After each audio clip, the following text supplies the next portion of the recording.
इज्जत के साथ जी सके। जी जी, that is what I feel. तो आप कुछ एक्सपीरियंस शेयर करना चाहेंगी इस जहाँ पे आप रिलेटेड? हाँ, जी मैं लास्ट ईयर का चैट शो जो हमने होस्ट किया था उसके बारे में बताऊंगी कि एक मतलब देयर वाज अ कंटेस्टेंट नहीं, एक पार्टिसिपेंट थी आई शुड से। तो उसने अपनी लाइफ के बारे में बताया था, और ट्रस्ट मी जमीला 2 घंटे का शो था, उसमें 4 बार हम लोगों ने ब्रेक लिया था क्योंकि हम लोग सब रो रहे थे। इट वाज सो टचिंग, और उस लेडी को देख के कोई यकीन नहीं कर सकता कि उसने लाइफ में इतना कुछ उसके ऊपर गुजरी है। उसके जब वो शायद क्लास 7th 8th में थी तब उसके फादर को किडनैप कर लिया गया। आज तक उनके बारे में पता नहीं। उसके बाद उसने होम ट्यूशंस करे फैमिली को सपोर्ट करने के लिए, भाई छोटे थे, मतलब इतना ज्यादा उसने सफर किया। और आज उसको तुम देखो तो लगेगा कि ये मतलब it's such a strong lady, इसकी जिंदगी तो कोई भी जीना चाहेगा। तो ये स्ट्रेंथ है, और ये जो स्ट्रेंथ है औरतों की, यही इनको आगे लेके जाएगी। जी जी, वेल अभी हम एक छोटा सा ब्रेक लेंगे, गाना सुनेंगे। जैसे आपने कहा कि आप गाने भी सुनती हैं, तो अदर डोट मतलब किस तरह के गाने सुनती हैं आप? मुझे शाहरुख खान बहुत पसंद है। मुझे वो जब तक है जहाँ का जो चल्ला सॉन्ग है वो तो Jamila, I think it's my, वो मेरा कॉलर ट्यून भी है। हाँ। और मैं उसको इतना सुनती हूँ, आई डोंट नो, मुझे वो बहुत पसंद है। बेसिकली गिटार मुझे पसंद है। तो बजाती हैं आप?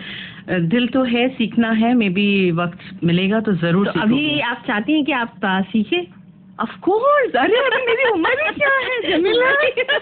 अभी तो बहुत कुछ सीखना है लाइफ में, बहुत कुछ सीखना है। हाँ। ये है जिंदा दिली का नाम, इसे कहते हैं कि मतलब कि बहुत कुछ सीखना है। हाँ, रियली मुझे भी बहुत अच्छा लग रहा है। कभी कभार थकावट और जो थकान रहती है कि हाँ भाई बहुत कुछ कर लिया, लेकिन जैसे आप जैसे लोगों से मिलते हैं तो यार जब आप कर सकती हैं तो हम क्यों नहीं कर सकते? अरे दैट इज द जज्बा। तो दोस्तों यही बने रहिए, सुनते रहिए गीत गाता चल आपकी जमीला के साथ। जी हमारी ऑफ एयर भी बहुत सारी बातें हो रही हैं, तो गाने की बात करें तो आप गाने सुनती हैं? हाँ बिल्कुल। मैंने जब पीके का गाना प्ले किया था तो आप भी एंजॉय कर रहे थे, सुनती हैं? हाँ बहुत सुनते हैं। वो मुझे मतलब गाना सुनना आई थिंक एक हॉबी हो चुकी है। अच्छा, मुझे ये बताइए, जब प्रिंसिपल हो या वाइस प्रिंसिपल हो, जब हाई अथॉरिटी में रहते हैं, टीचर्स लोग बहुत सीरियस रहते हैं स्कूल्स में, तो आप भी सीरियस रहते हैं या फिर जैसे यहीं पे वहाँ पे भी वैसे ही ऐसे ही मुस्कुराते हैं? बट कई बार सीरियस हो जाना पड़ता है। सीरियसनेस किसी भी मैं जमीला हमेशा मानती हूँ कि हालात इंसान को वैसा कर देते। अब आप स्कूल की सीट पे बहुत ज्यादा हॉट सीट पे बैठे हुए, बहुत ज्यादा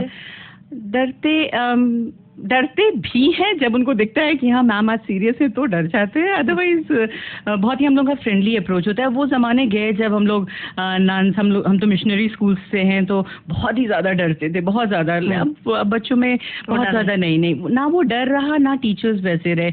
अब हम लोग में एक बहुत ही फ्रेंडली अप्रोच रहती है, बहुत ज्यादा। अभी आप एक फेमस एकेडमी से भी जुड़ी हुई हैं जहाँ पे आप डायरेक्टर है वहाँ की, तो VVS लक्ष्मण के साथ जुड़े हुए हैं। तो वो एकेडमी में भी आपका बहुत योगदान है, कई कॉन्सेप्ट्स ला रही हैं आप। तो मतलब अभी आपने सुपरविजन और जो हाई लेवल पे देखने का, अभी आप खुद कुछ कॉन्सेप्ट्स बना रही हैं, खुद आपके कुछ कॉन्सेप्ट्स जो है वो इम्प्लीमेंट होने वाले हैं और कुछ हो रहे हैं।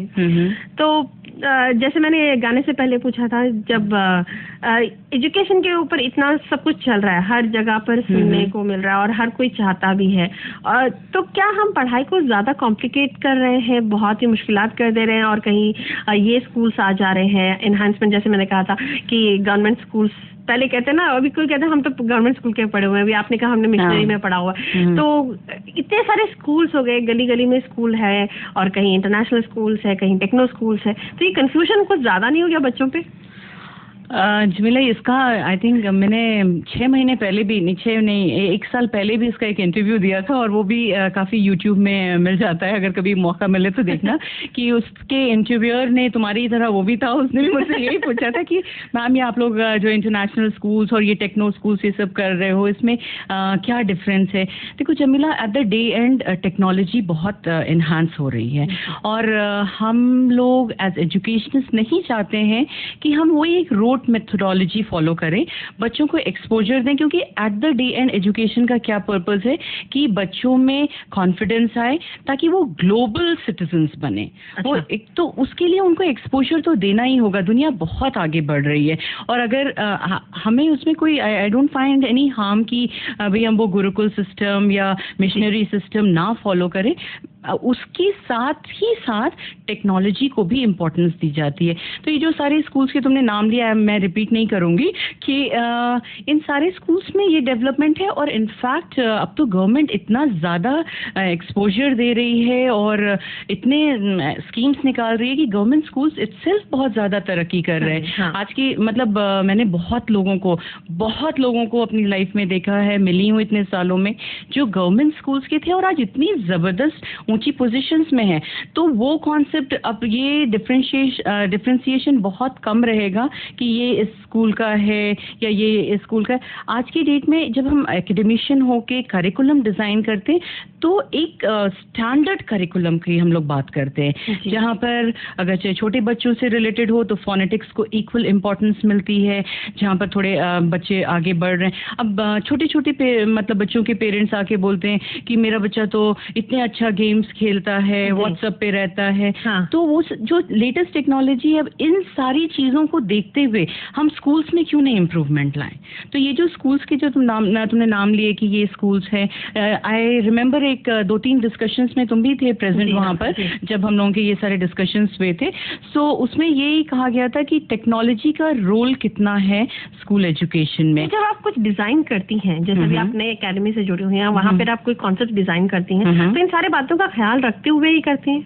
ऑफ कोर्स 20 साल मैंने सीरियसली ये जो बाल तुम्हें सफेद दिख रहे हैं धूप में नहीं किए हैं, ये एक्सपीरियंस के साथ ही हुए हैं। तो 20 साल में देखा, बहुत समझा और अब ये है कि बच्चों को, क्योंकि ये हमारी नेक्स्ट जनरेशन है, इनको हम पिछड़ा नहीं रख सकते, हमें इनको इन्हांस करना है, कदम से कदम चलाना है। एंड आई ऑलवेज बिलीव कि they have to be global citizens. Right. तो दैट्स इट। हाँ, ये पॉजिटिव नोट हुआ।